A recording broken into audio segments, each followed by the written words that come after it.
Joe Conti. Woohoo! And the crowds went wild. Whee! Aloha and welcome to this beautiful Sunday morning here in Hawaii. The clouds are keeping us cool and the sun's trying to peek through the cracks, and it's just a yummy day with a little breeze and keeping us cool. And fabulous people sitting in here today. And fabulous people out there on Video Land, I know for sure, watching us either today or tomorrow or next week. You're all welcome. And just to remind everyone, let's all remember that when we follow the little mask guidelines, that's to keep everybody safe. That's to keep ourselves safe and other people safe. And it's been a little crazy here in Hawaii lately. I don't know if that ever makes the news, but it's been interesting. So it's not time to let our guard down yet. It's time to keep it up and to protect each other and keep each other safe, so that we can keep coming here to celebrate each other, which is what we do. So today we have a wonderful speaker, Marie Claire. I'll introduce her later. She's got so many yummy things to share with us. And right now I'd like to invite Anne up to speak to do the Science of Mind reading. Thanks. Annie. Thank you. The reading for today is called Believe It and See It. To change our reality, we need to think, feel, and act in a new way. And that's written by Joe Dispenza. We must become what we want, and we will never be able to do that while we are still persisting in seeing what we do not want, no matter where we see it. From Ernest Holmes, Creative Mind and Success. Holmes tells us our world has power and that everything in our life depends on our belief. Our belief sets the limit to what we demonstrate. That is why we say, "It is done unto you as you believe." Years ago, I read a perfect example of this about a man who believed he would die by the time he was 75. For all his adult life, he repeated this belief to his friends and family. When he turned 75, he was in great shape and his family had a big party for him. Several months later, he became ill and made his transition right before he turned 76. His belief came true. H.B. Jeffrey, in his book, The Principles of Healing, wrote that we are not yet put in hell by a superior intelligence, but rather by our own beliefs. He wrote about how ponies will stand in one spot for hours when their reins are free, if the reins hang in front of them. They are trained to believe the rein is fastened to something. So the ponies are perfectly free, but they are not free because they are tethered in their own minds. Many of us are also tethered by our belief of something that is not true. We need to have a reason to change our beliefs. I think a good reason might be that our life isn't working. The first step in changing our beliefs is to become aware of what they are. Inspirational author Alan Cohen offers an easy way to begin. Simply ask yourself, what would someone have to do to believe to keep attracting situations like this? Give it a try and see what results you get. And here's the affirmation. Please repeat after me. Today I examine what is working and not working for me. Today I examine what is working and not working. I release what no longer serves me I release what no longer serves me and replace it with new vibrant beliefs and replace it with new vibrant beliefs that place me on the path of spiritual growth. that place me on the path of spiritual growth.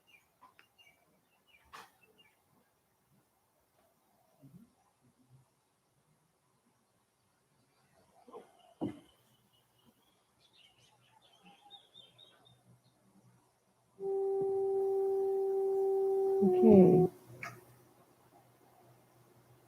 So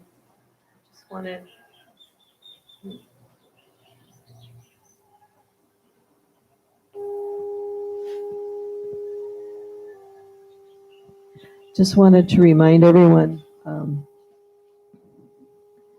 that we're all committed to keeping each other safe here, and we're wearing our masks, except when someone is speaking.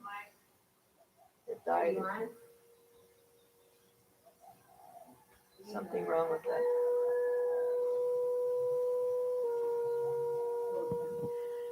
It's my mic is having a problem. It just died again. It needs some batteries. It's not working. It keeps shutting itself off.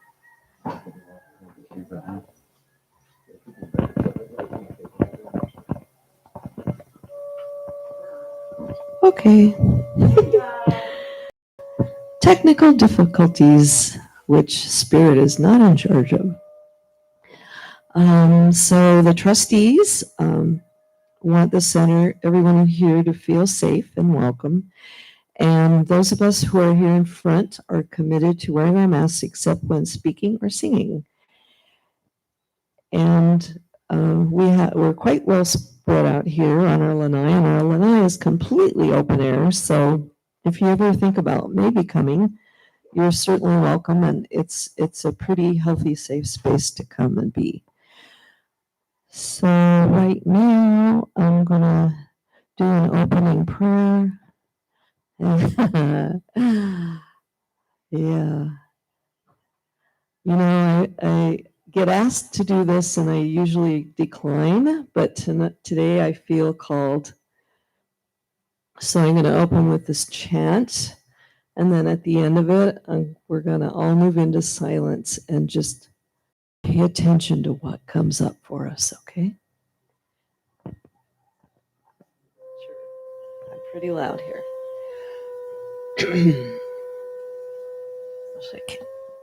I have to do it standing up here.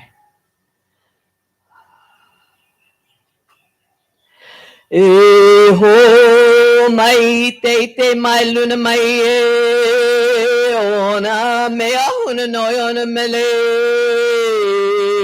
ho mai ho mai ho mai ho mai te mai luna mai ona me ahuna no ona mele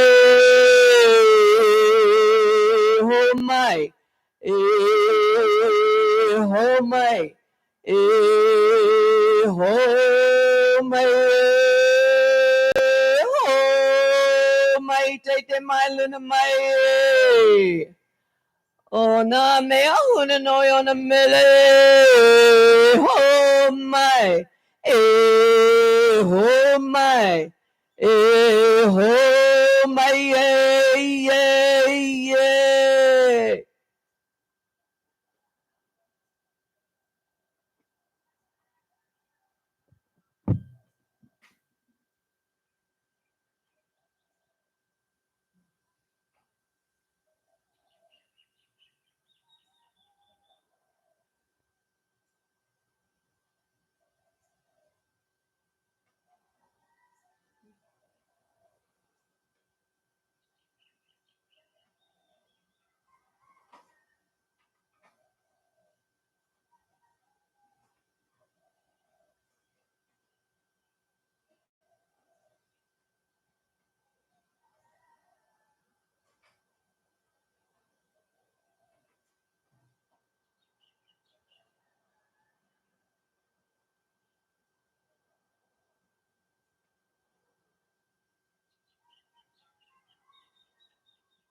That chant is an invocation chant, and what it does is it calls in spirits in the physical or not physical from every realm.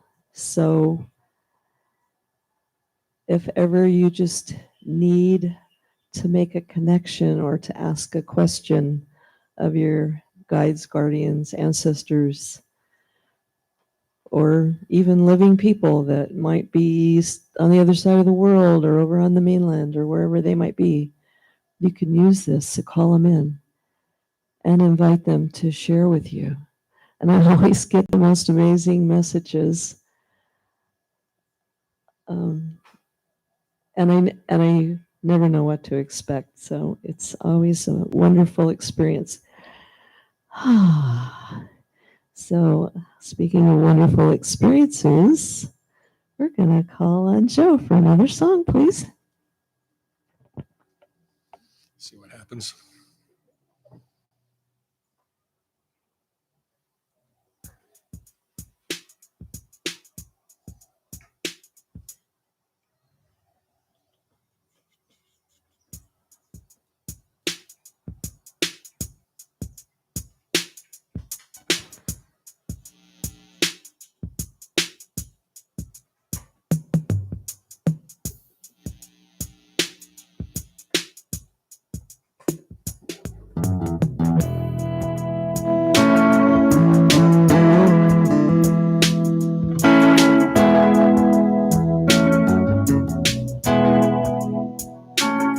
Well, I think it's fine building jumbo planes, taking a ride on a cosmic train.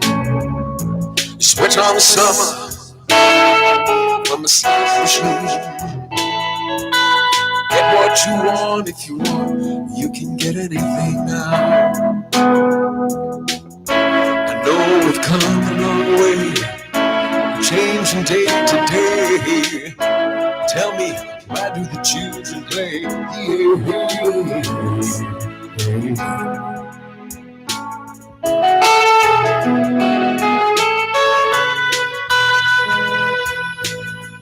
Well, you're on roads over fresh green grass, and your long roads pumping petrol gas.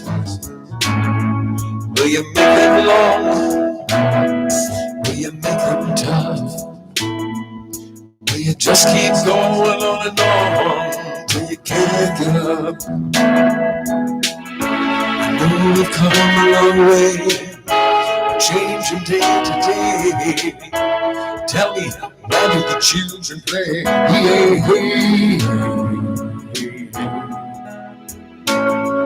they play.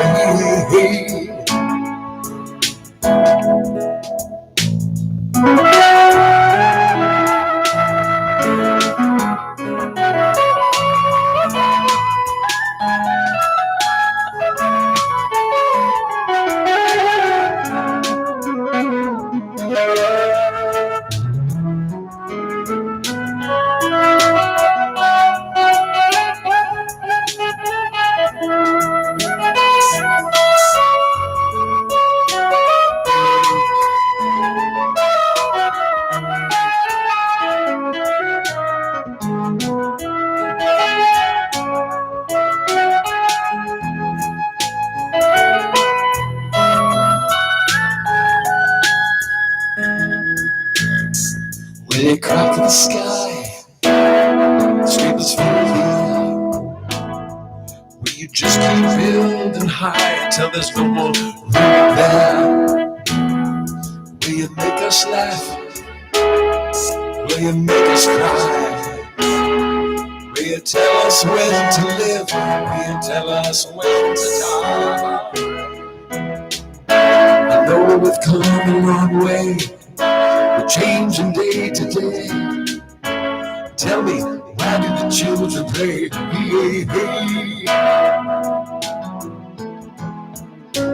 Where they play. Yeah. Where they play.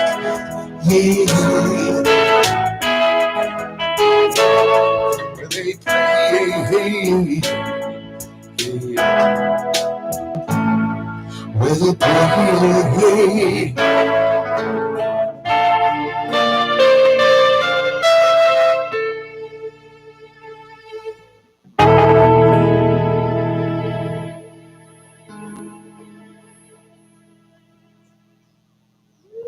Ooh. And a child appeared. So it's interesting. If I had planned how today was going to work out, I never would have done it so well. Um, really. The reading for today goes along with something my daughter asked me about doing last night. She had something she really wants to share with everyone. She's never done this before, it's her first time, and she's looking forward to it. The song goes with the child doing the reading, and the reading was from The Science of Mind, goes with all of it. So it's amazing. So I am going to walk her up to the mic and let her share.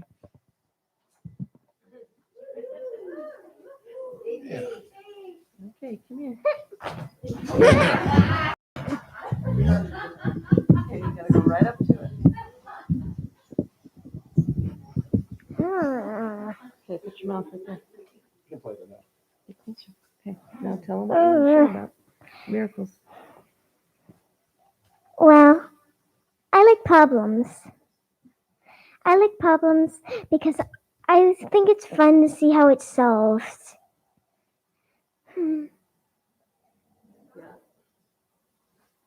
Huh.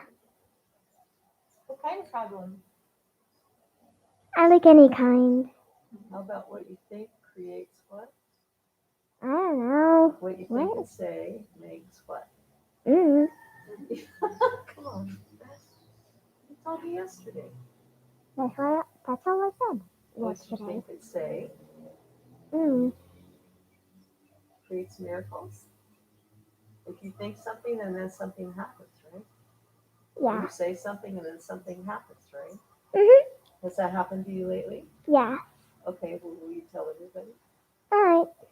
Tell them in the mic.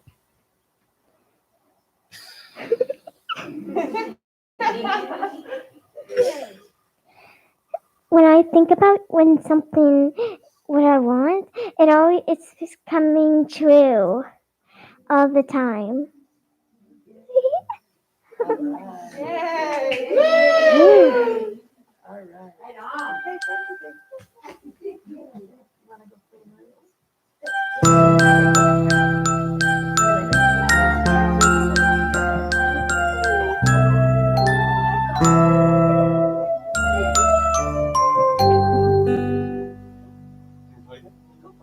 Are we rainbows? Does anybody else have anything to share?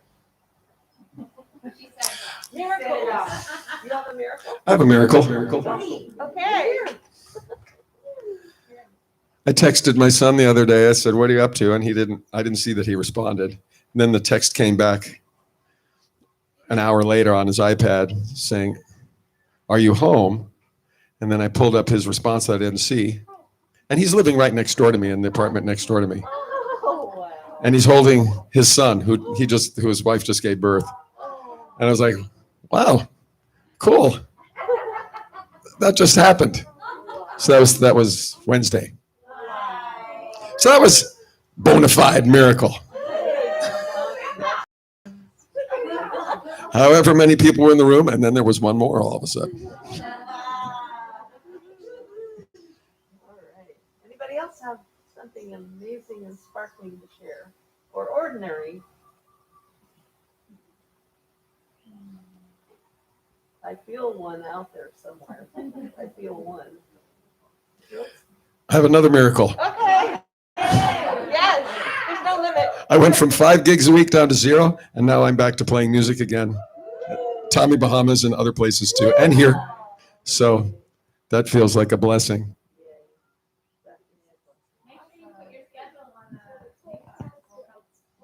It's on my website. There's my calendar. So yeah, so I update it. And your website is? JoeConti.com. Visit often.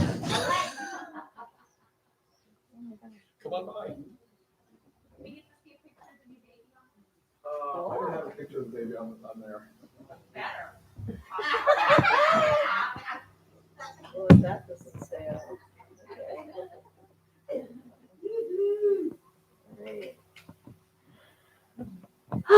Well, now we get to go from fun to more fun. Faith gets to go play in the other room. And I'm going to introduce our guest speaker. So, oh, wait. Oh, we already did it. Okay. Yeah, we're good. Okay. So this is Marie Claire. She happens to be Faith's godmother too, so she spoils her rotten. That beautiful dress she was wearing came from her. So grateful to have her sparkly personality and person in our lives. Keep us bubbling up. So Marie Claire is an intuitive healer and has been on the healing path since 1995 when she there's missing words here, but when she was at New York Times graphic designer, stylist, art production editor, and more for what happened here? This is crazy. It's not even. Okay. This printed like every other sentence or something. I didn't read it before. Shame on me. Anyway, no. So she had this high pressure, big money, big city, big power job and decided, hey, it wasn't going to lead her to happiness. So, as she says, in a single moment, she surrendered to the universe, asking a higher intelligence to guide her to what was right for her. Everything changed in a matter of weeks, and she was soon free of all her material possessions. And then there's kind of stuff missing, but she went on a spiritual journey and she found spiritual teachers. She stayed in monasteries and ashrams and began developing her own spiritual guidance and beliefs. She moved to Hawaii full time in 2015 and cherishes her spiritual family at New Thought. And recently, since COVID, she went through being diagnosed with a life-threatening illness and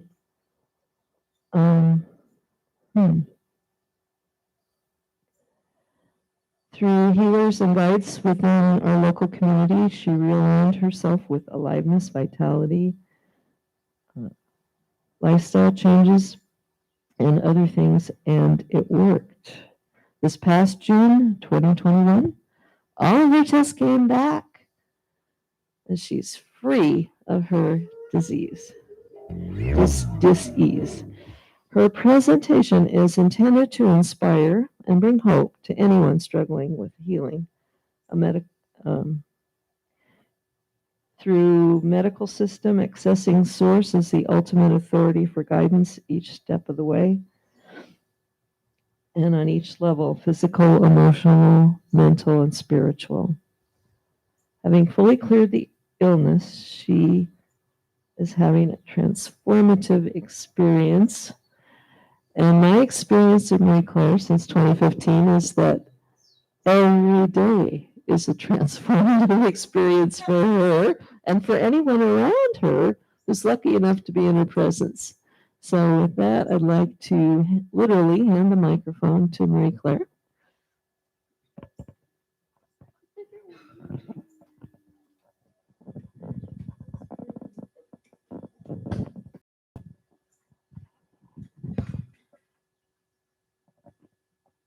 Thank you for being here. My name is Marie Claire.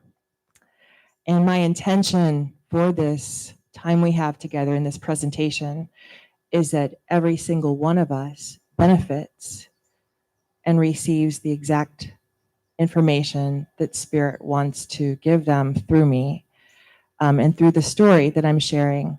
A while back, I was really ignited to think about, not just think, but to begin to share myself more fully, because as someone wrote, your story does not belong to you, it belongs to the world. So that's where I'm coming from, and I thank you for being here. So what creates good health? Or is good health our natural state, and we just have to remove the things that are interfering with it? In the book, there is no need to be sick, afraid, unhappy, or unwanted. In this book, it says the goodwill thoughts will result in good health. And that when we direct our minds to think the way God thinks, where there's no negativity, it's pure love and wonder and positivity all the time, that our bodies, our minds, our souls reflect that as well. It's letting go of our egoic mind and accepting the perfection of the mind of God.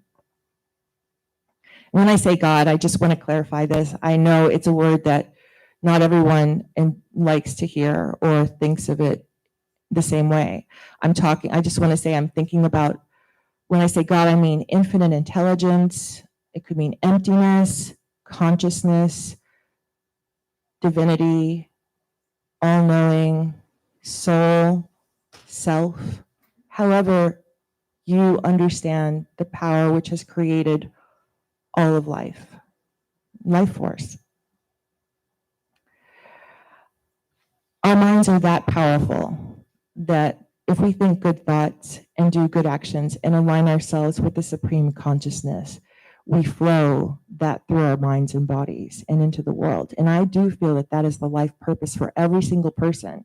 Whatever your profession looks like, it looks like you may be doing. When people ask what the life purpose is, it is always to deliver your light and your love to the earth through whatever form you feel guided. And I'm going to start by going into the darkness a little bit, because we have some contrast, and because there was darkness. So I used to live in Western Massachusetts, and the focus of my life at the time was on processing deep pain and trauma. And I did it with two psychotherapists who were leaders in the field of trauma healing. I had double sessions 4 times a week with 2 therapists. And I didn't know who the pain belonged to exactly. I just know I felt a lot of pain. And in the sessions, I would be guided to close my eyes, and I would begin to access really traumatic, horrific memories. And I assumed that these were other lifetimes I'd had, and that I was cleaning out my soul, that I was emptying it out and clearing myself so that one day I would have a better life. And I also want to say, I'm getting little inspirations as I speak, that the amount of light that we are able to hold creates the quality of life that we have. The amount of light we hold and access creates the quality of life, not the amount of money or the amount of anything else. The quality of the access we have to our soul and to the light of God. So as I was saying, I didn't know who the pain belonged to, but I thought of it as my job at the time to process lots of heavy, dark things, clearing the karma, or else I was helping out humanity, clearing out the basement, kinds of drudge stuff, accessing the hell realms and emptying them. Sometimes I would see in my mind, a session would typically begin, and within moments I would be traveling into the Crusades, maybe, and there was torture and etc. It was excruciating, but every time I would go into the darkness, Then an angel would appear. It was either an angel or a Christ being. It could look like Jesus, it could look like an angel, but some kind of heavenly presence would find me there in the middle of the torture and extend its arms. And I would open my arms and put them around the neck of that imagined angel or Jesus. And they would lift me out of that situation and return me to heaven, where I would be bathed in healing waters, crystalline energies, be given a white terry cloth robe, and be restored and made new. So time and time again, I would enter these horrific places and see them in my mind and psyche and consciousness, and then there would always be a healing angel that took me out of that. Some would call this shamanic work. I didn't want to be a trauma survivor, so I decided I was a psychic shaman. And at the time I understood, I was clearing myself past misdeeds, maybe past lives. And each session, they became progressively more horrific. I guess I had a greater capacity to handle it. But my body also was getting sicker and inexplainable illnesses, undiagnosable things, mysterious, chronic fatigue, fibromyalgia, strange meningitis that kept reoccurring, and a very rare Miller-Ray's meningitis. All kinds of illnesses were manifesting to the point where my immune system was really shutting down, and I needed to borrow immunities from healthy people like marathon runners. And so I knew that things were not getting better. This one bitter, cold February day, I'll never forget. It was the kind of cold and the snow was deep. I felt almost an anger at how cold it was and how painful it was. And I decided that today something was going to change. I would do something different. I went to therapy as usual, but in that session, same thing as always. This time, two Japanese men, looks like the uncle and it looks like the nephew. The nephew's a younger soul, the uncle's older and wiser. They've both been captured. They're both going to be tortured. And I just said, stop. Wait a second, let me check. I don't think this belongs to me. I can do this, but I don't think this is actually mine. Nope, it doesn't belong to my soul. Do I need to keep doing this? I asked the therapist. I don't think so. It was a different day and a different outcome, and I left therapy and I didn't go back after that. I went and got a cappuccino, and I went home and I called my brother type friend, brother from another mother, who lived in San Diego. And I heard this internal intuition that said, reach for the sun. And I called and said, can I come to San Diego? Can I stay with you for a little while? He said, yes.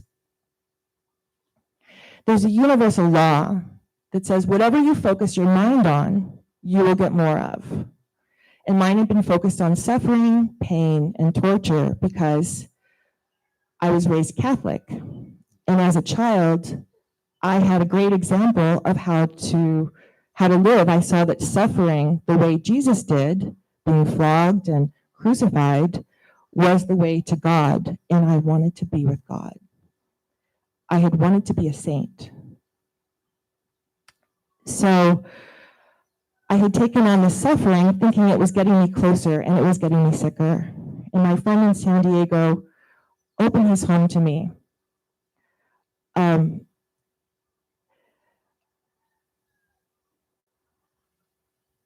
I want to say more about where I was living before I moved to San Diego, which is what I did next. I've been living in this spiritual Victorian cottage community called Laurel Park.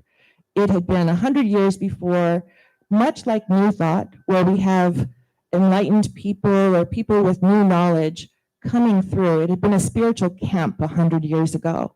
And every summer, people would come through. And over time, structures began to be built, cottages, and those eventually became condos and the most affordable places where you could live if you wanted to live in tiny Northampton, Massachusetts. So I had a relationship, and my partner said, let's put a down payment on one of those cottages. They're so cute. They're so close to Northampton. And I agreed. And what I didn't know is that he was wanting to leave the relationship. And so after the cottage closed, he moved me in and he moved out. He never moved in. And I was really completely devastated and heartbroken. There had been someone else and I didn't know. And so my beginning at that little cottage where I did all of this heavy psychic duty work, I was heartbroken, and the people next door to me began a year-long construction project.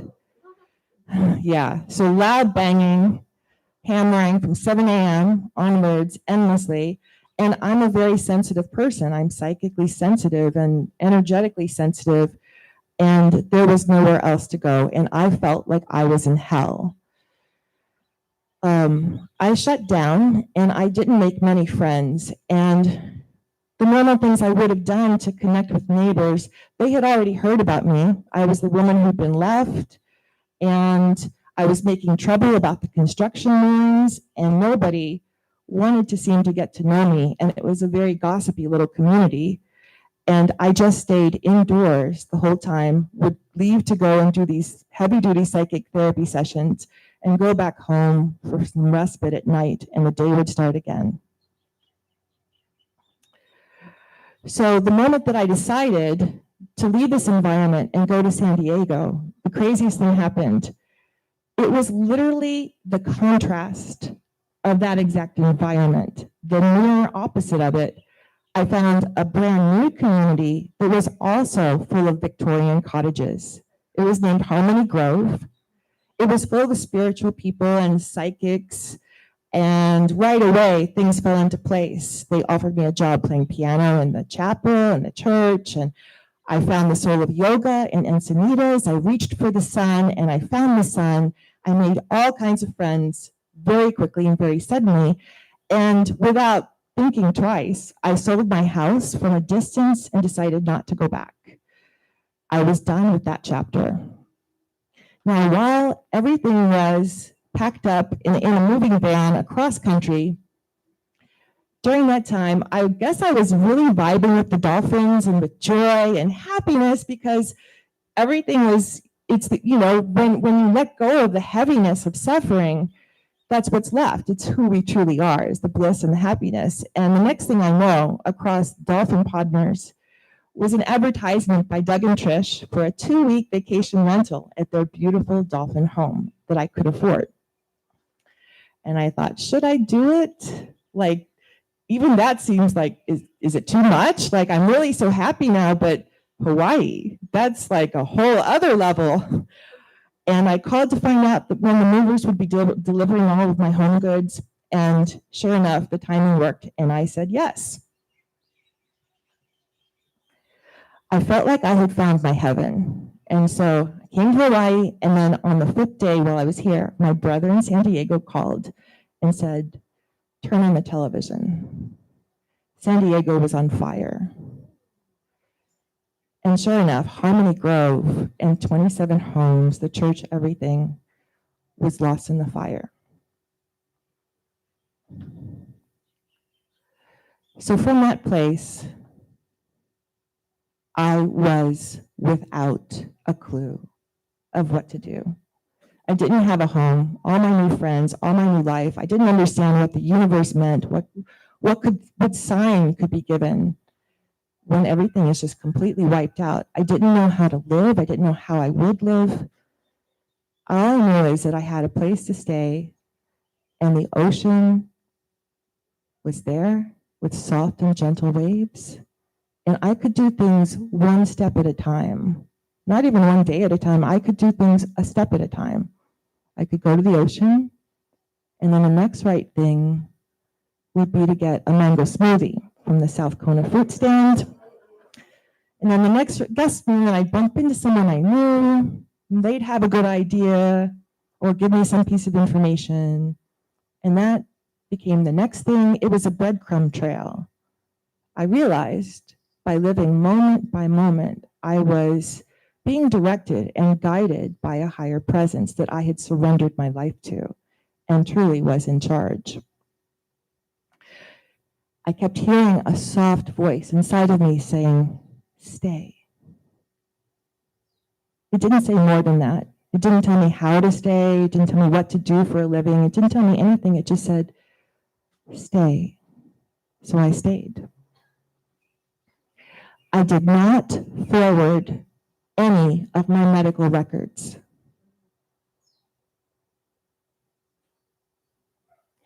This is really important because my life back then was full of therapists, but also full of doctors. And one specialist led to another specialist. A rheumatologist led to an immunologist, led to degenerative pain diseases, and every diagnosis. It was a long, long list because no one could quite figure it out, but everyone had a name for what they thought it was, whatever was wrong. It was negative energy that I was holding in my mind and body from focusing on negative things, but it manifested different ways. So I didn't forward any of my medical records. I let it be a clean slate. And I've heard it said that the most powerful position we can ever be in is a clean slate, because we're not carrying anything over. It's fresh, it's brand new. There's no baggage. You can create anything. It's a fresh piece of paper. Start again. Wanderers, lovers of leaving, Rumi says, it does not matter how many times you've left. Come back and start again. Do you know that in 6 months of doing that, from when I first arrived in Hawaii, I was fully and completely healed. And I just did it by living life in a simple, normal way, just putting one foot in front of the other, doing what spirit guided. I had vitality again. I had gotten involved in our community, and I saw the same friendly faces every week at the farmer's market, and I had a feeling that I belonged. I'd found my tribe. I stayed in lots of different vacation rentals. What this experience showed me was the power of our minds. And I feel we are realizing this and knowing it. Scientists will be able to prove it in the future, the quantum field, the power of our minds when we focus on something, how we reorganize the particles and structures of reality. I know that this is true. There may not be full scientific evidence yet because they haven't caught up yet, but powerful leaders in our community know this to be true. And it has been my experience. When my focus was on suffering, I experienced a world of suffering and rejection. When I moved to San Diego and I focused on sun, I was one with the sun at the Soul of Yoga and dolphins in Hawaii. All of us who are listening right now, there is an opportunity embedded in this presentation I'm giving, and the opportunity is here now to make a different choice. In fact, I don't have to keep talking in the presentation because I'm awake right now. I can do anything I want.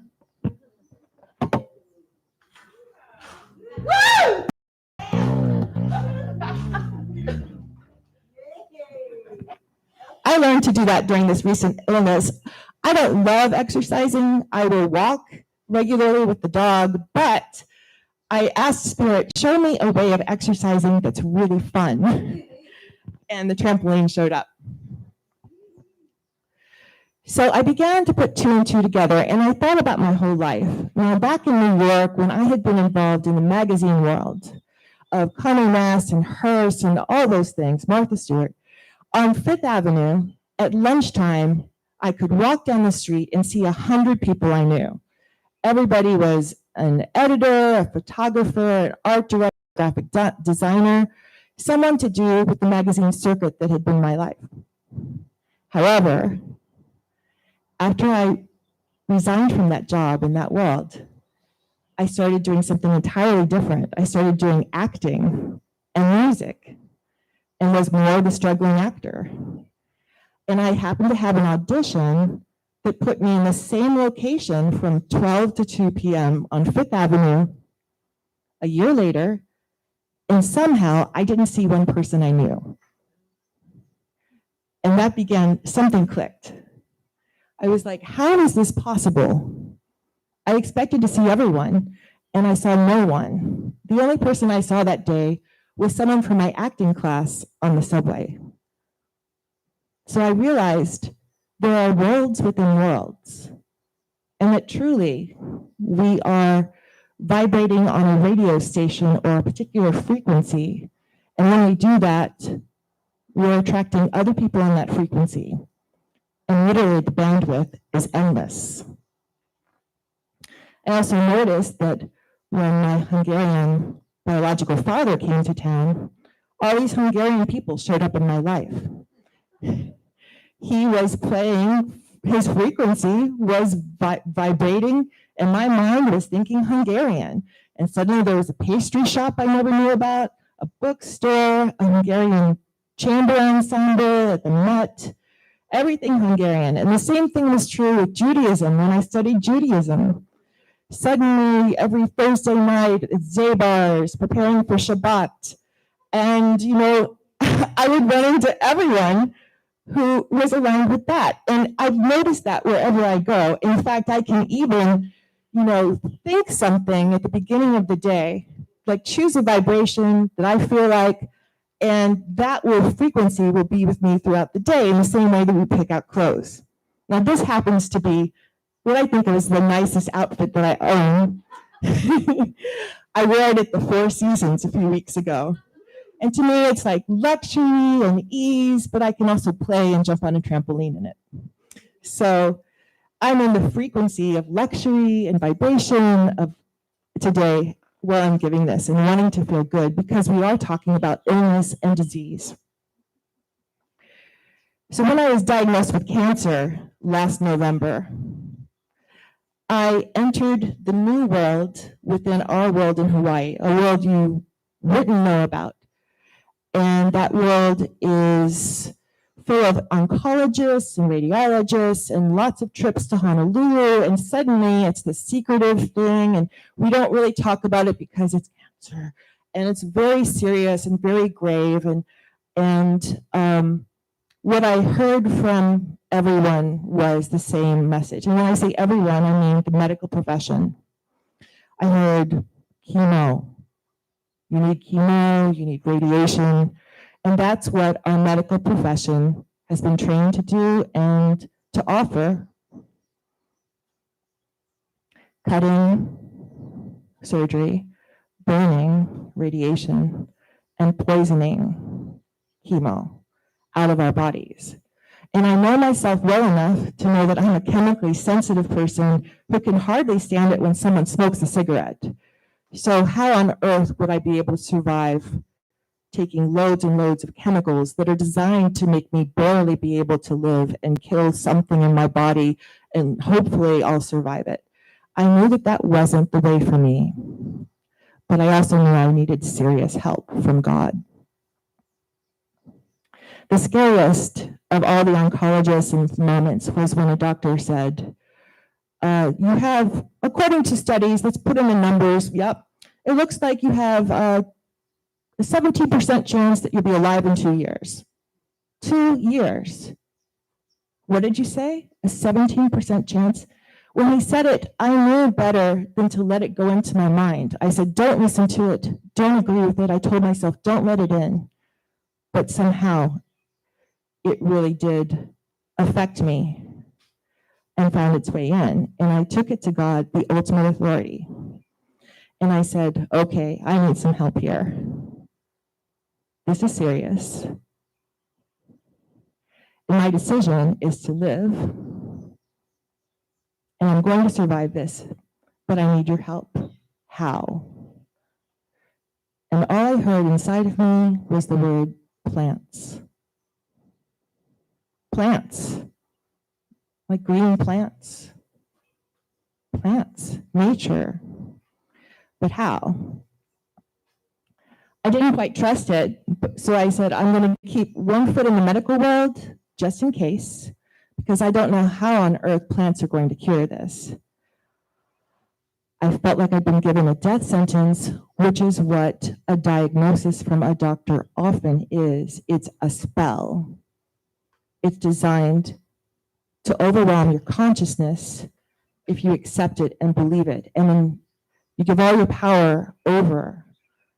And I can't say that that didn't happen to me at times. I can't say there weren't times I felt that I was dying and could see hospice care for myself and that I would die and this was the end and that's all there was.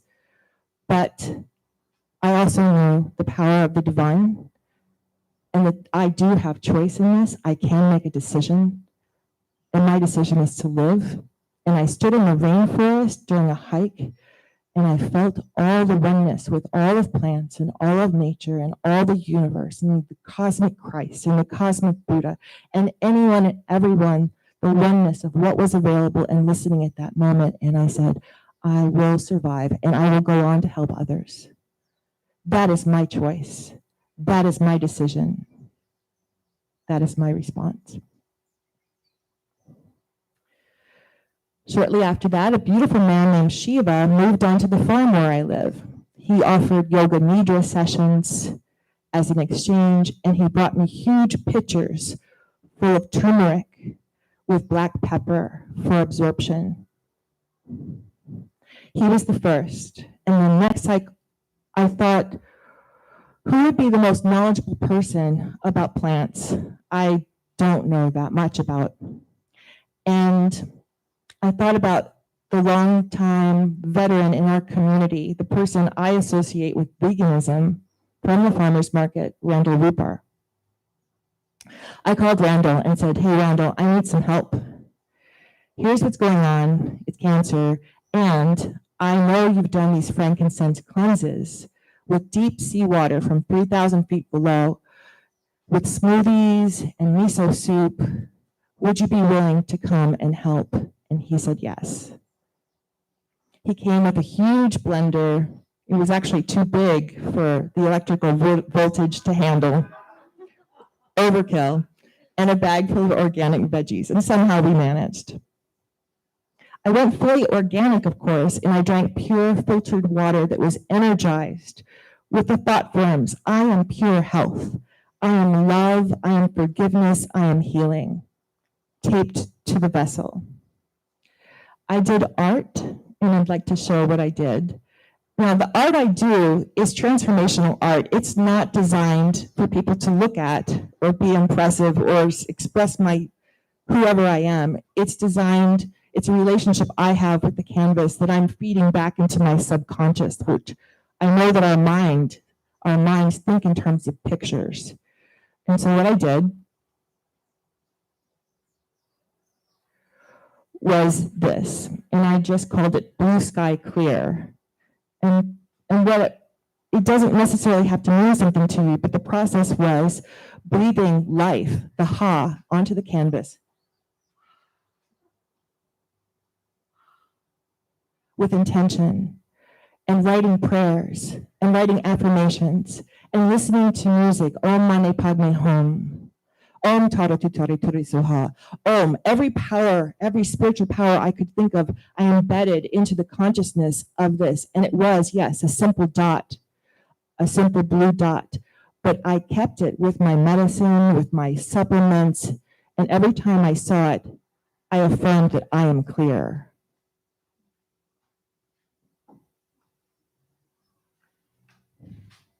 I found a massage therapist who anointed my body with oils. And this is where plants really came in strongly. She said that the essential oils are the blood and the essence and the healing medicine of the plants.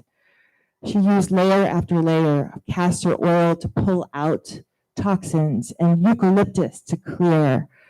every kind of oil. And literally, I would watch what she was doing, and at times it felt like she took out 7 pounds of psychic garbage out of my body system. It also made me reconnect to my body and recognize my body as something holy. I think what happens sometimes, like when we're children, our minds and bodies are one with each other. There's no separation. And children are living in their body and their joy until they are conditioned to not like themselves or to feel that something is wrong about themselves, about the way they look, what their bodies can do or can't do. And then the mind separates from the body, sometimes devaluing our physical body, and they're at war with each other, and there's division. So what I felt Amy was doing in those massage sessions was reuniting me with my physicality. I never did chemo or radiation. Against my surgeon's advice, I skipped that and said, let's just take out the diseased tissue. Having large breasts, I always found to be heavy and cumbersome. I finally got the breast reduction surgery I'd always wanted. An angel named Kayla came and house sat. And she stayed with me, and we prayed together, and we set the clock to pray for each other every day at 8 a.m. And for a whole day, my sacred dance teacher prayed for me. Now, she teaches a sacred dance, a mandala, where we embody different aspects of Tara, the Divine Mother. And I had danced in this mandala embodying invincible courage. So I had that. That was under my belt. I knew I had courage to go through whatever it took. But one of the qualities is that Tara is all victorious. All victorious. That became an overlighting presence that stayed with me. And somehow I would find a way to be all victorious over this so-called incurable disease. I looked on the web, and it was a slow process. At first, it was like, okay, it's incurable. That's what was reflected back to me. But then I thought, someone asked, well, is it possible that there are cures?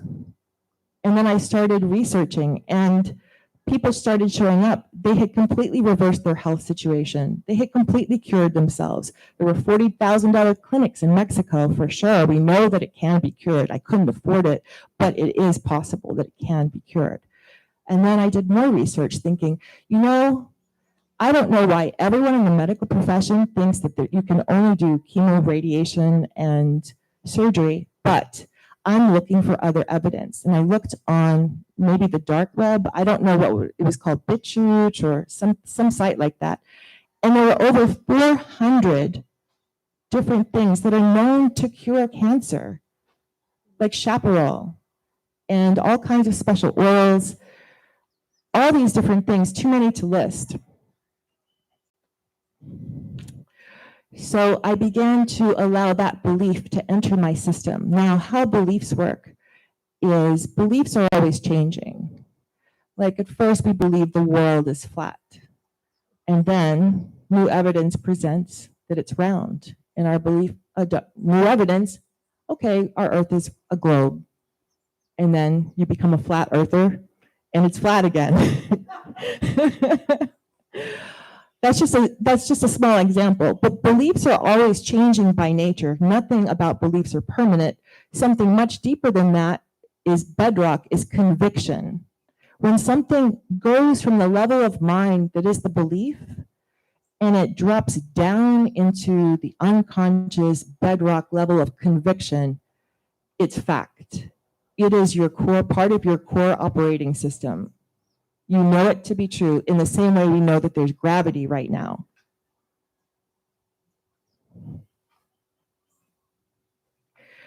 So I'm looking at the time, and I'm going to skip ahead a little bit because I want to share what's most essential. Something very cool happened when I went to have the surgery in Oahu. A dear friend of ours has a yacht with a 2-bedroom apartment on it, parked at the Ko'olina. It's very shishi. It's a marina and a very exclusive resort. And something about that place, I had the feeling of having arrived at a level of wealth I would never have otherwise known. It's a place where billionaires are there. It felt like there are no laws. There is no governance. That these people who live at this level, not everyone, but the feeling I got was everything is possible. Everything is doable. There's an infinite supply of money. Covering. And I realized that no amount of money or striving, which our whole Western culture is based on, is getting somewhere financially and succeeding. An illness that's a lifelong trumps money. The rental car company were out of cars that particular day when we arrived. I think all of these prayers that everyone from New Thought and my mother in Kentucky saying 100,000 rosaries, and my friends praying, and my teachers, and Anam Tubten, my Tibetan meditation master, I think all of these made a huge impact and huge difference, because the energy while I was going through the surgery was at such a high level of light and abundance. At the rental company, we had signed up for a budget car, and we ended up leaving there with an Infinity, a $70,000 luxury car for the next 3 weeks. It was truly being held in grace and miraculousness. So, health is our true wealth. No amount of money can bring health back. And health is the thing to invest in, because life is precious. And as long as we're alive, we have opportunity to awaken, to step out of the limiting thoughts and beliefs of our conditioning, to change directions. Right now, some of you may want to be doing something else, and you literally, because we're awake in this moment, you literally can.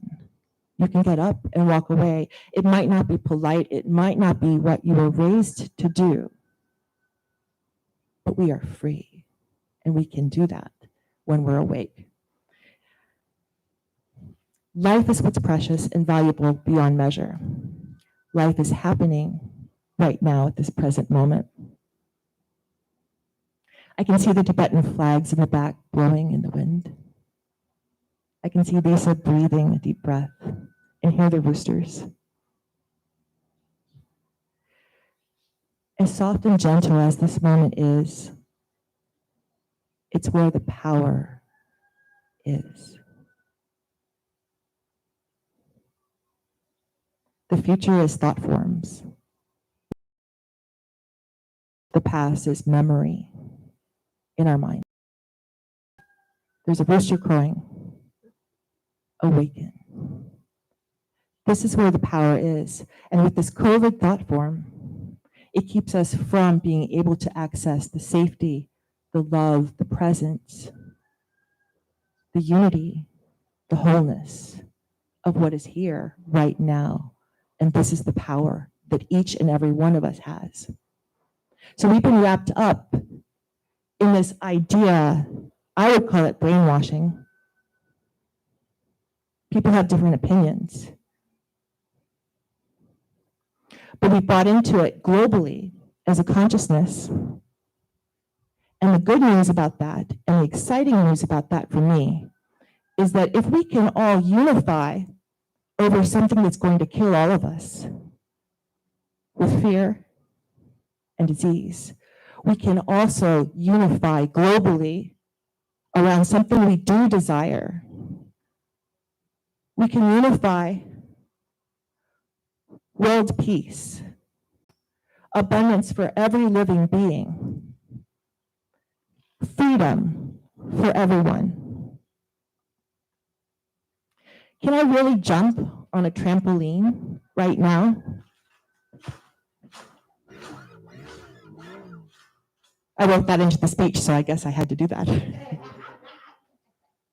I can. The present moment is the power. And when you wake up in this moment, you make different choice. We're jumping ahead a little.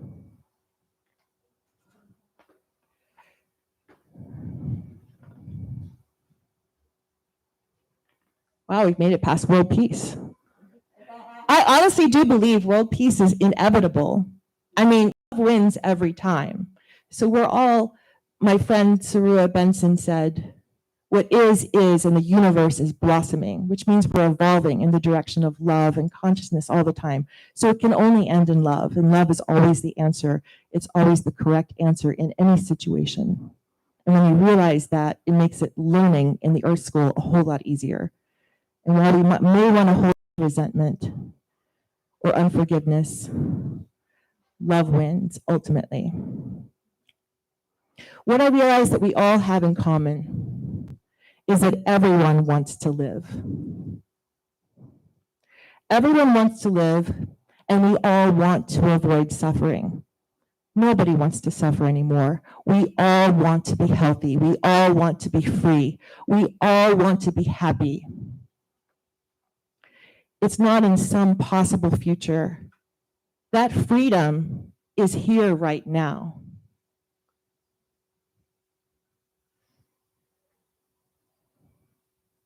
In this moment, I'm choosing health.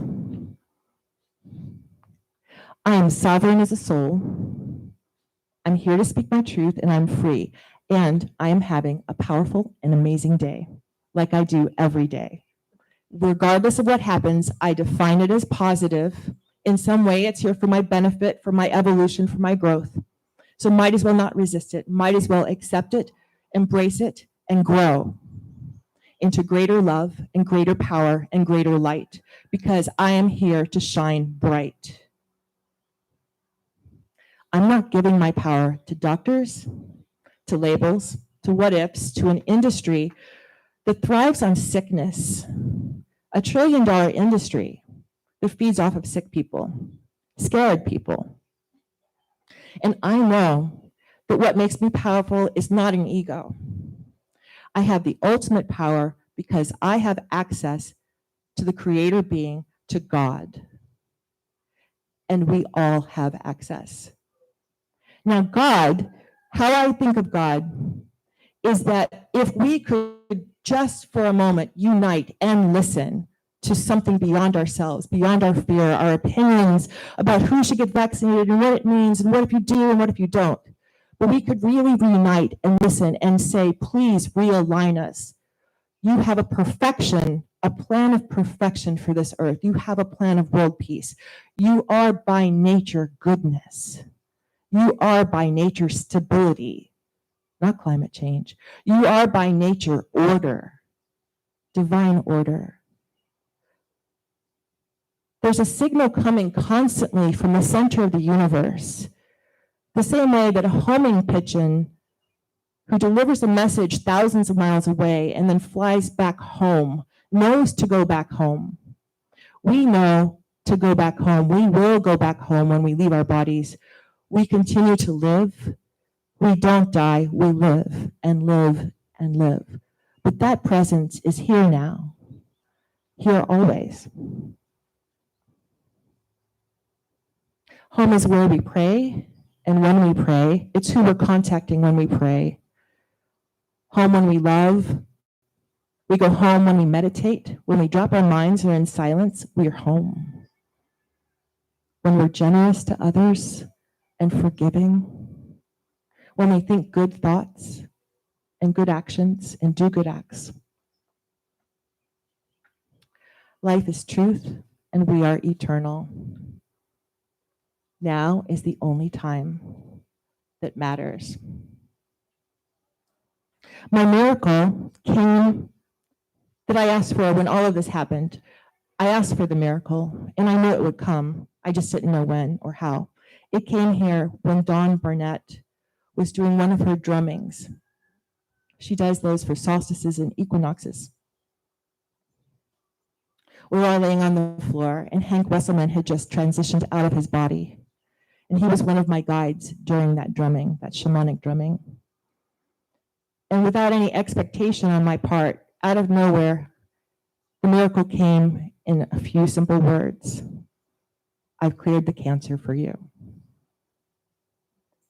Those of you who were here that day, I asked you to hold me and affirm that for me and hold me in that. I wanted to believe it. I needed to believe it, but I needed support in anchoring that from the level of belief to the level of conviction.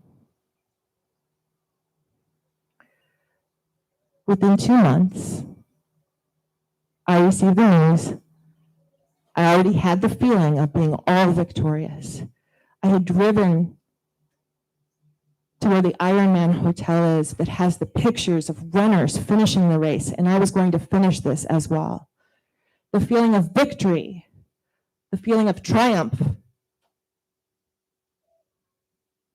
And I declared myself all victorious. And then the evidence showed up. And then the tumor marker test came back. No evidence of disease. The scans came back clear. And that chapter of my life ended.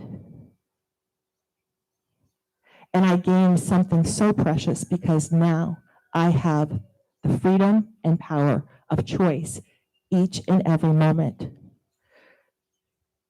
I can choose to step on the trampoline. A trampoline doesn't mean jump. I can choose anything I want to, or I can defiantly jump.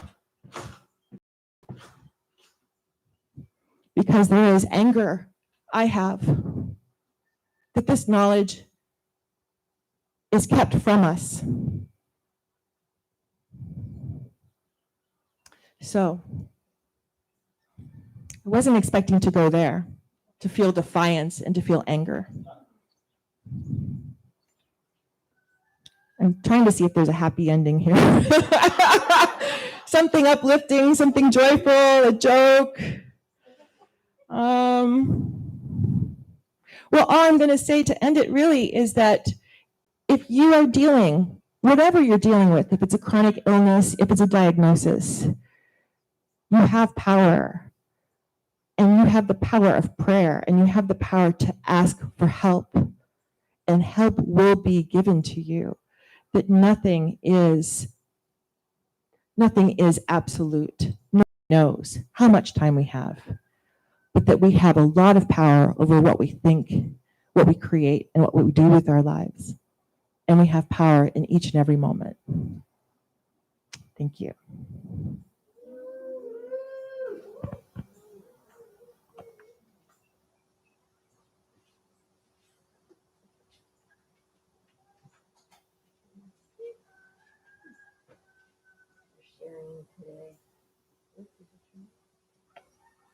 We're sharing. Wow.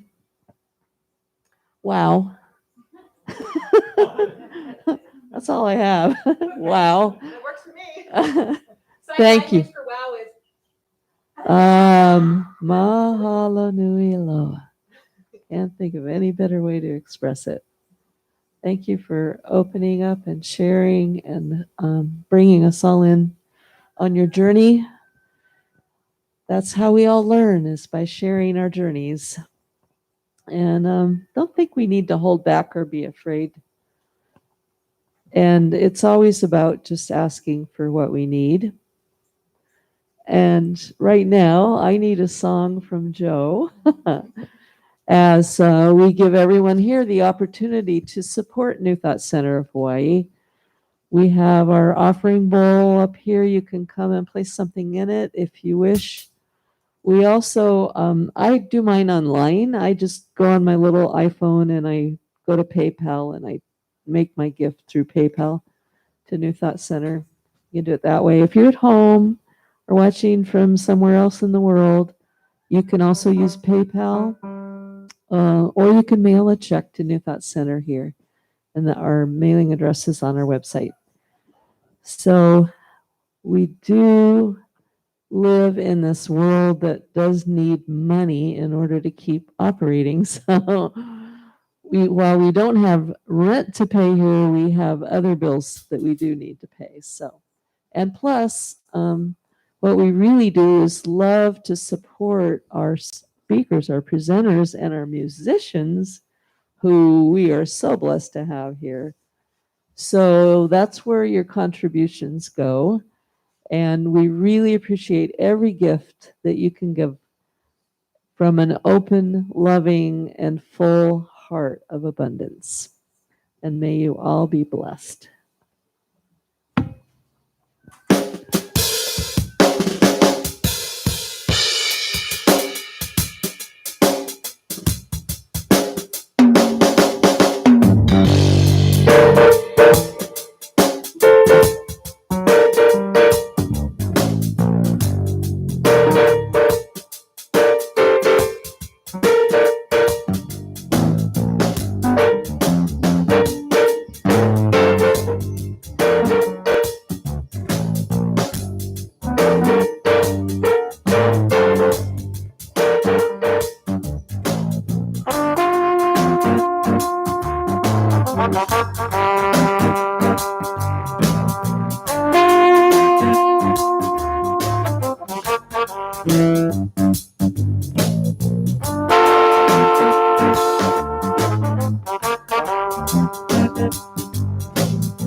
I know that superhighway, this bright familiar song.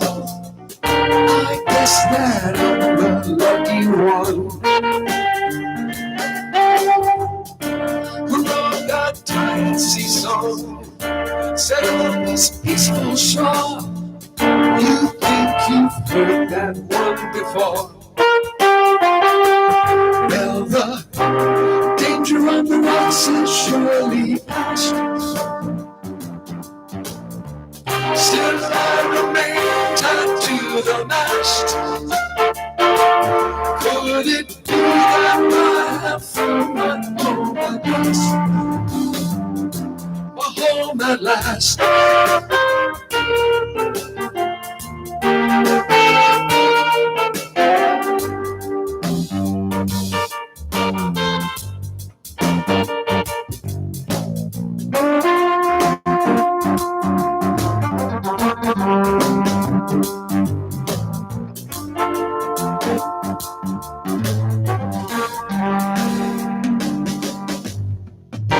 She pours the sweet summer star. She keeps me safe and warm. But it's just the calm before the storm. Calling my reservation. So hey, thanks, my friend. You think you'll try your luck again? Well, the danger of the rocks is surely past. Still I remain tied to the mast. Could it be that I have found my home at last? Home at last.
home at last.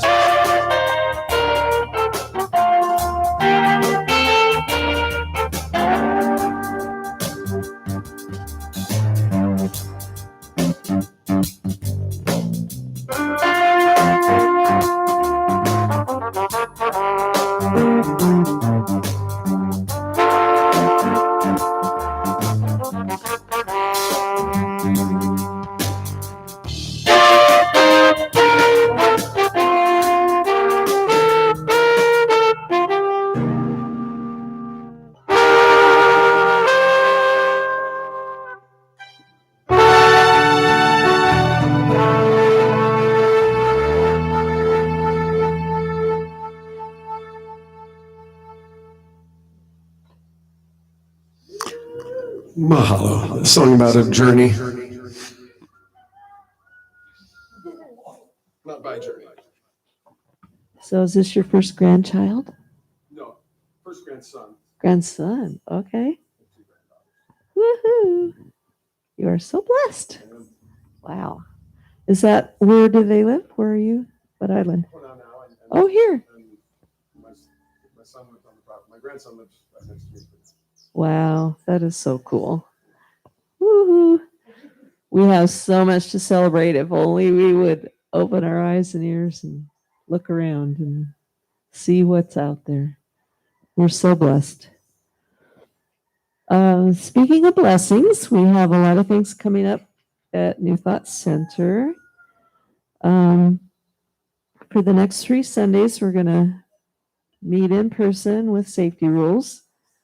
Live stream from the Lanai via YouTube, and the recording is available on the next day. So tomorrow after 12 o'clock, you'll be able to watch this back if you'd like.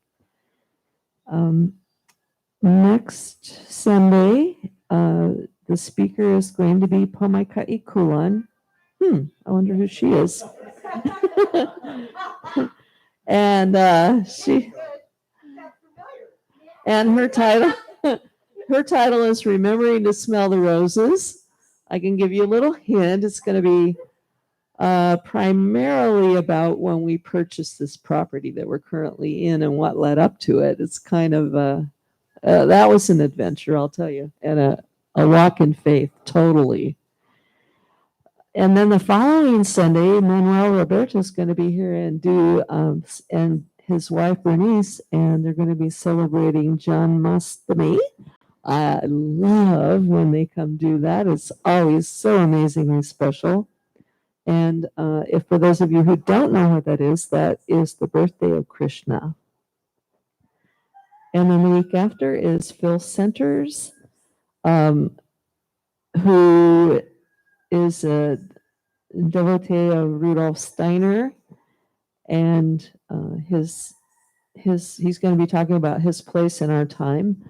I think Phil isn't Phil the one that runs the school here, Kona Pacific. Yeah, a really enlightened school system we have here on the islands. We're blessed to have. Monthly events. First Sunday of the month, we have pre-healing meditation with the crystal bowls. Yay! Thank you so much. All right. Very. All right. Cool. Wow. Awesome. So that's an amazing experience. You do need to be here before 9 o'clock. They close the door at 9 o'clock. If you're 30 seconds late, you don't get in. So please come and join them for a half an hour. And that's right before the service from 9 to 9:30. And the last Sunday of the month is always a delicious treat. It's our produce giveaway after our service. So if you have abundance, bring it to share. If you need abundance, bring your shopping bags and fill them up. And everybody walks away totally happy. We have a service opportunity for volunteers. We need volunteers for a 50th Jubilee planning group.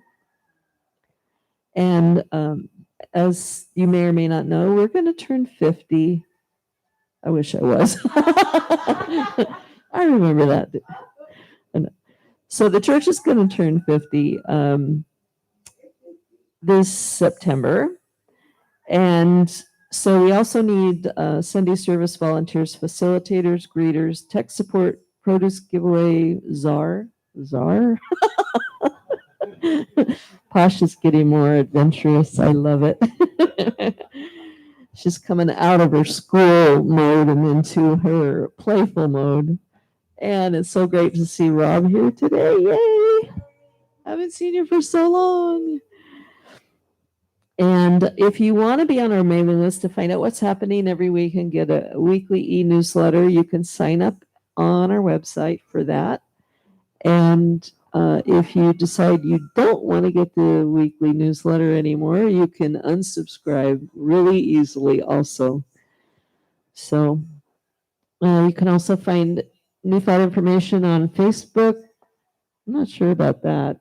Actually, I unsubscribed from Facebook for New Thought, so I'm not sure that's really true. But Dolphin Partners, yes. Somebody would have to create a new page for New Thought Center because, yeah. And that's an opportunity if somebody wants to do that. Somebody out there in tech land that likes to play and create stuff like that, please give Pasha McGregor a phone call or any of the other board members. Let's see. So now we're going to stand and sing. What are we singing? Imagine. We're going to sing Imagine. Imagine. Oh, okay. We're singing Imagine. Woo.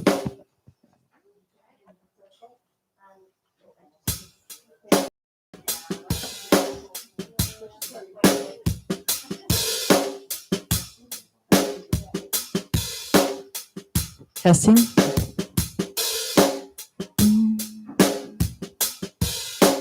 that right?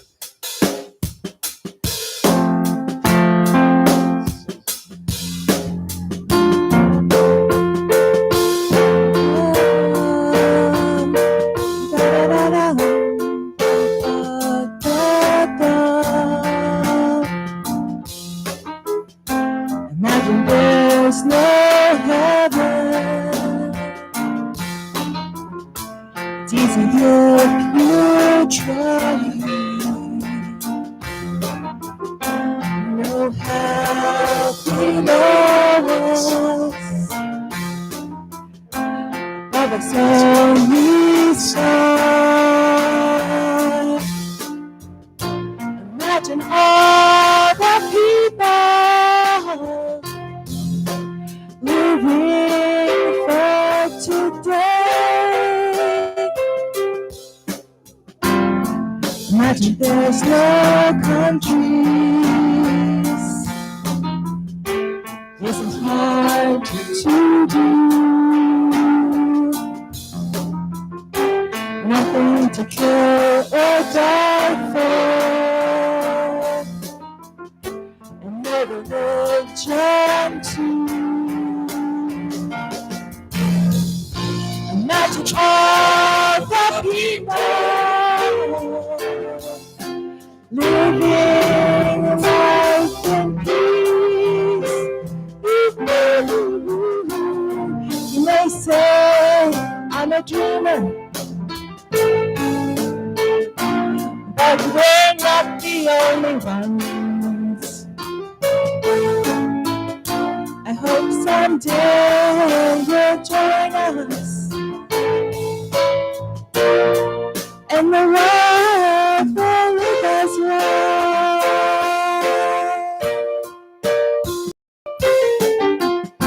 Imagine no possessions. I wonder if you can. No need for greed or hunger. Brotherhood of man. Imagine all the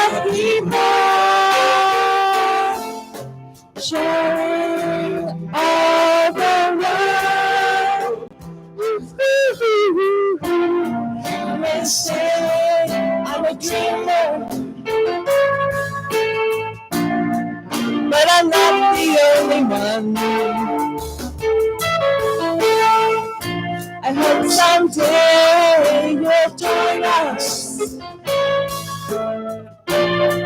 and the world will be as one. We are one.